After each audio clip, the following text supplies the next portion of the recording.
Jamuligans, spelled like jam, but sounds like ham. Jamuligans, listen along with your friends and fam. It's time to hear from us pastors again. Welcome in to Jamuligans, the weekly roundtable discussion of the pastors of Jamul Community Church in sunny San Diego, California. I'm Ryan Murphy, worship pastor. I'm here with Vic Murphy, missions and outreach pastor. Hey guys. And with Danny Long, the administrative and generations pastor. Hey everybody. You guys doing all right today? Doing great. Yeah? Beautiful day. Have you guys ever considered what the acronym would be for your title? Like I could be like the WORPA, the WOPA. What would you be? Oh, that's Mop? a good question. Missions outreach pastor? Yeah. Mom. Mop. That If sounds I- about right, Mop. If, That's what, if I Mop up changed duty. it to be the generation and administrative pastor, I could be the gap. Oh, That's right. I just fill in the gap. yeah. So, Then you'd have your own line of clothing. I haven't thought of that though, but yes. Prior to No. no. Yeah, well, I understand. Some people's minds just work in weird ways. All right. Well, thank you for joining us. You can find this podcast and other great teaching from JCC on our church app, iTunes, Google Play, wherever you find your favorite podcast. We're everywhere. Please subscribe and leave a review. It really does help to get the word out to others about good Christian content for the whole family. As pastors, we want to live out Colossians 1:28-29, proclaiming Jesus, teaching everyone, so that believers might be mature in Christ. We have a stupendous show for you today, so let's jump right in with a little segment we like to call Sticky Stumpers. Asking questions, very good way to find out about things. Sticky Stumpers presents challenging questions from church members that one pastor will provide a biblical response to. The topic may be sticky, and it may stump us, but God welcomes our questions, and He provides guidance in all things through His inspired word, the Bible. Today's question comes from Nancy in Jamul. She writes, "Why are there so many different translations of the Bible?" Good question, Nancy. So Danny, do you wanna field that one? Sure. Since you asked me. No. Well, thanks for the question, Nancy. Okay, so the Bible is originally written in Greek and Aramaic. Okay, but I'm not too proficient. Or For the Greek, New Aramaic, and Testament. Hebrew. Yeah, Sorry. yeah, Sorry. no, Okay. My bad. smidge of Aramaic. Smidge. Yeah, yes, correct. Hebrew in the Old Testament. Okay. I'm not real proficient in Hebrew. Or Yet. Not either. or Greek or Aramaic. Okay. So it's been translated in different translations, which helps us to be able to read it for ourselves. Okay, but you got King James, you got New American Standard, English Standard, New International Version, New Living Translation. I mean, the Message. There's a million, right? You can find a bunch of different translations, but they kind of got three main categories. Okay, and each really have a valuable place for us, right? The first one's more the literal translations. That would be like King James, English Standard Version, New American Standard. The most literal is New American Standard, and then others in there. And so, but that's really good when you're doing a lot of real in-depth study. Okay. At least that's my opinion. Okay. For that, you have what they call dynamic equivalence is another category where it's more word for thought, and they took the original words and kind of put it into more of just of language that's more current, you could say. That's like New International Version. New Living Translation's right there on the edge of that. But it's a little easier to read. It kind of can make a little more sense. We kind of understand it a little better. And then you got paraphrase, where it's just kind of thought for thought. Here's the thought that they were trying to get across, and let's put this over here. And that can be good if maybe you're reading and it's not really making sense, is to read out of maybe a translation out of each category, you could say. Kind of bring a little bit of different light to it. If in preparing, like when I'm preparing messages, or for sermons for church or at Thrive, I'm not really basing everything off of, say, the Message or the Living Bible. Okay, they can be fun to read, and sometimes it's fun to use that Sure. because of just the way it says it, but it wouldn't be just like a standalone and really studying in depth out of those. You know, and NIV is what I typically use, but also English Standard Version is really awesome. And same with New American Standard. I mean, it's the Bible; they're all awesome. Don't get me wrong. Right. But again, kind of each have a different place and a different purpose for what and how we go about it. So I hope that helps. I don't know, any other thoughts from you? Yeah, I tend to use the ESV, and It's the English Standard Version for everybody. and it's kind of the NASB is word for word, the NIV is a little more word for thought, and the ESV is kind of in the middle of those two. But it is interesting, and it can be dangerous with the paraphrases. Very, I agree. Because a lot of times you'll read the Message Bible as an example, and it's just, yeah, it's good, but it can be very far removed from even the context of what the verses say. But it's a good, you know, it points you to Christ. And I remember I won't mention the translation, but I had a Bible that I really loved the cover. And just the way the Bible felt. Yeah. And it was a fine translation, but there was controversy over it. But I wrote on the front page, a Bible can be like a gun. It's only as accurate as the person who's shooting it. Okay. And so there, you know, the big debates over translations. It's more like, gosh, let's have a big debate over whether we're living what it says. I think. And But that's it is where important. it's good to read out of different ones. Like I said, I wouldn't, read out of just paraphrased version, but to read it alongside again, especially, it can help bring a little bit of a different light. Still, but again, I wouldn't. I'm with you. It can be because can be. I remember there was a passage once I read, and it was almost like passage in Psalms talks about the Lord. God is a lamp unto my feet and a light unto my path, and I feel like, if I'm remembering correct, the message had something like, talking about God as a flashlight. I'm like, I loved it because it was like, okay. But, it's one of those, it's just, But. Yeah, a couple of, weeks ago, months ago now, when I was preparing a message and it said something about, I think the NIV said, like, she will keep pestering me. Like the woman who, and the unrighteous judge, she was going to just keep pestering him, bothering him. And I think the literal translation was, she'll give me a black eye. And it's like, that was a case of, I almost liked the original better. Yeah. Because, it's like it's so much more vivid, right? Like, bothering. Okay, well, that can mean a lot of things. Yeah. But so, yeah, and that's where, like you said at the beginning, hearing different translations, reading it in the different ways that, thousands of scholars have. And, I think another thing, too, is, we have an advantage today over like the King James Version, the original, because we know so much more about language, right? There's so much more scholarship, so many more documents, texts that have been found from the originals, and so they were great. King James Version was great. Yeah, Get it into English. Yeah, and I always say that, the King James Version is great, but it's in English, and so you have thousands of languages around the world that they can't have the King James Bible. Well, and it's also, maybe you're thinking, maybe if you're listening, you're thinking, well, I don't want to, how do I go buy 5 different Bibles? They make a parallel Bible where you can get a Bible where each page it's the same passages, but in like 3 different translations. Huh. So you don't have to have 4 or 5 different books or 4 or 5 different Bibles laid out to read and try to follow along and flip pages identically. Yeah. You can read that, and that's kind of nice, just for nothing else, for space. Yeah, and just the internet now. Oh, obviously, we're sitting there with every translation in the world at our fingertips in service or in your study or whatever. So it's much easier than it probably used to be. So, listening Jamuligans, those of you out there, what do you think? We encourage you to explore the Bible on your own. Do more research yourself. Look into it. See how they did it, God does care about you, and he cares about your questions. Keep those questions coming. We love them. So the next up is looking over your shoulder.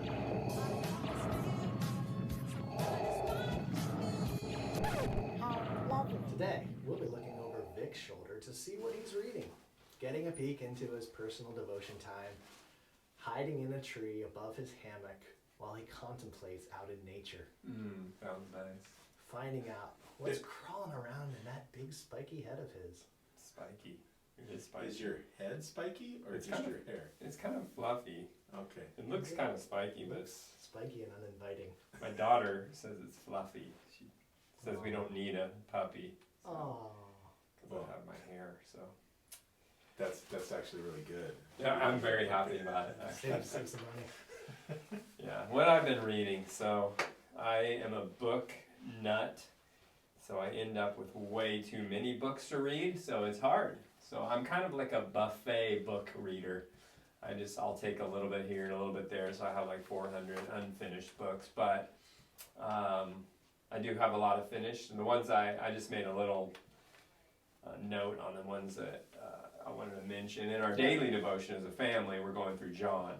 And the way we do that is just kind of read the chapter, or sometimes the chapters are long, so we'll go through like half of the chapter. We'll read through it, maybe stop a little bit along the way and just kind of make sure everybody's understanding it. And when you're going from a 6-year-old to a 13-year-old, you kind of you want to make sure everybody understands. Sure. When do you guys usually do that? Usually in the morning, Mornings. just Nice. breakfast time. And then we'll kind of do a Devo out of that. So I think a lot of people, I mentioned that because that's something a lot of people struggle with. Mhm. How can we do something with a family? And you go through the Gospels. Mark is a good one to start with, and any of the Gospels, and just kind of read it as a story, and then you can explain it. And for me personally, I grow explaining it to the children because it makes me think about it and why did they say that and what I can take from it. So that's something we do in a daily devotion. The Cross He Bore by Leahy is what we're going through in the men's and man cave. Yeah. And that has just been that's a great book. So order that on Amazon, The Cross He Bore. It's a lot of guys are really getting a lot out of that. Yeah. I just finished a couple days ago a book called The Reformers. It's 12 biographies of men throughout church history. And it was a well done book, pretty easy to read and short, and just going over different people's lives that helped in the Reformation and beyond, just throughout the history of the church. And just finished as well 2 other ones, John Piper, Risk is Right. And that one also is on Amazon. I think it was a couple bucks. It was really cheap. And I have a quote here, if I can find it. In chapter 2, Piper, he says, if our single, all-embracing passion is to make much of Christ in life and death, and if the life that magnifies him most is the life of costly love, then life is risk, and risk is right. To run from it is to waste your life. And it's a short book, but he kind of laid out a lot of characters throughout the Bible, like Paul the Apostle, obviously a big risk taker for the right reasons. Yeah. And you look at Shadrach, Meshach, and Abednego, and they're supposed to bow down to this statue that Nebuchadnezzar made, and they said, forget it, we're not going to do it. And even if God lets us burn, we're gonna go for it and risk that standing up for Christ. So it's a good book. It just challenges a lot of our decision making. And then just finished last week That Hideous Strength by C.S. Lewis, which is part of the Space Trilogy, which I just read that probably every year. Yeah. And if you haven't read the Space Trilogy, get it today. It's one of the best. There's so much in it. It's out of this world, I've heard. Yeah, it is, really. But especially funny, just being from such a long time ago, C.S. Lewis, like thinking, space travel and. But just that hideous strength that had a lot of it. It was like he wrote it last month. Really? It was so applicable to like what's happening in our government and in politics and just in the world. Like, it's a great book. And Space Trilogy. Just finished that one. So that's what I'm reading right now, amongst other buffet items. That's all, huh? Yeah, that's it. Man, that's awesome. That's awesome. You do sound like a book nut. Thank you for letting us look over your flannel-clad shoulder and your You're welcome. soft yet Fluffy. spiky, Fluffy, apparently. dog-like hair. Don't worry, we won't pet you. Good. No, yes, to ourselves. All right, next segment is called Shoot from the Hip. Are you curious? Shoot from the Hip is where the congregation emails Jamuligans@hummel.org their curious or unusual or whimsical questions about life, faith, Groundhog's Day, and everything in between. Today's question comes from Bob in Lawson Valley. I know that guy. Do you? Yeah. Bob asks, where do the pastors buy their clothes? The things people wonder. I Yeah. mean, He's looking to update. He saw my skinny jeans, and Bob would look good in some skinny jeans. When he asked the question, he was staring down at my feet. And, I know this is a podcast, but for those of you watching on the video, Those are I used to rock those? those Canucks. I had some. those don't look. I made sorry those in about my the smell. garage. Much smell. I just, Oh, thanks, just yeah. lifted it up and showed it to the It's camera. a small room. Thanks, Ryan. Woo!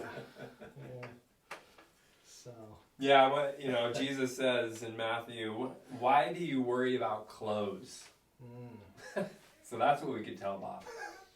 It says, consider how the lilies of the field grow, and they don't labor or spin. Yeah. Yet I tell you that they are just beautiful and adorned. Then Jesus says, will God not much more clothe you of little faith? So it's like we just trust in the Lord for our clothes, and that's what happens. Yeah. So, probably not. That was a thought I had.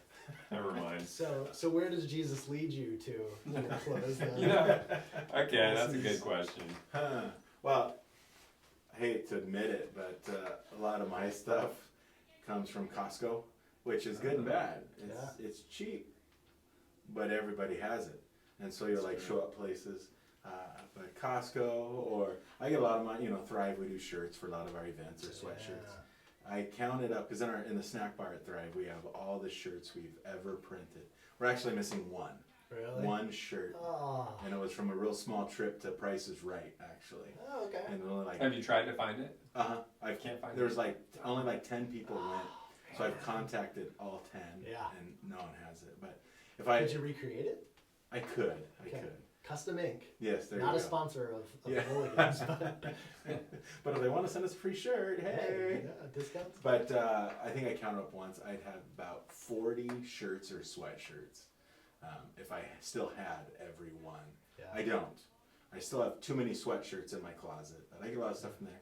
Does Nikki have any room in your closet for her stuff, or is it just Yeah. all Thrive stuff? No, it's split 50-50.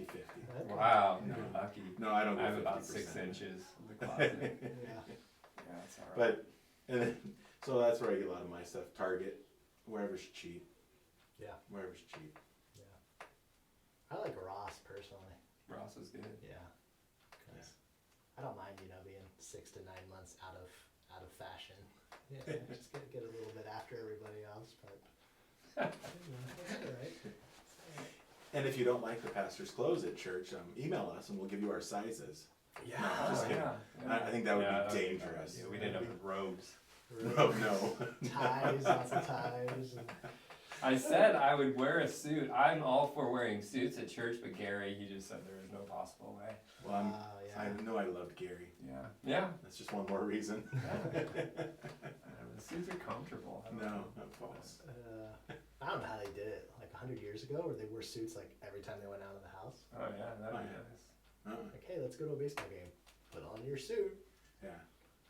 Well, back when I was in high school, grad night at Disneyland, you had to wear a suit.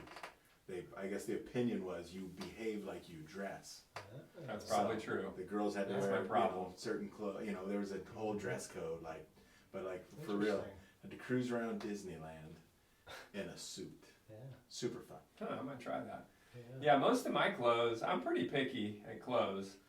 Yeah. So yeah, I buy a lot of stuff at like Ross and stuff like that, especially like underwear and socks and things like that. I'm a total weirdo, but I mean, I love socks. I don't know why, but maybe because they're comfortable. But I like the secondhand store kind of stuff, Buffalo Exchange kind of thing. Don't get your underwear from there, though. Yeah, no. I tried that once. It didn't end well. But yeah, I like that a lot, and I keep my clothes for quite a long time. So I have about 4,000 flannel shirts, so that's good. Just rotate through those things for every couple decades. Yeah. Well, Bob, we gave that our best shot from the hip. Keep sending your questions to Jamuligans@humol.org, and we'll try to answer them. Yeah, I can't wait to see Bob though after this, like after these ideas. Yeah. You know. He's gonna get into all his Spruced up. stories. Yeah, spruced up. Have a new wardrobe. He looks good already though. That's true. Well, that's gonna do it for us for this week. Thanks for joining us on today's episode of Jamuligans. Don't forget to check out Tuesday, our other weekly episode, Weekly Bread, a 15-minute devotional message. Remember the Jamuligans slogan: whatever is true, noble, right, pure, lovely, or admirable, if it's excellent or praiseworthy, think on such things. Philippians 4:8. If you think you know the voice of the person who's going to take us out of our episode today, send an email in and be entered in the monthly contest for a $20 gift card to Bravos here in Hamul. Don't forget to leave your name and the name of the person from JCC who you think it is. Until next time. You've just listened to Jamuligans, a podcast of Hamul Community Church, the church that's easy to get to but hard to leave. Come back next week for more from the pastors.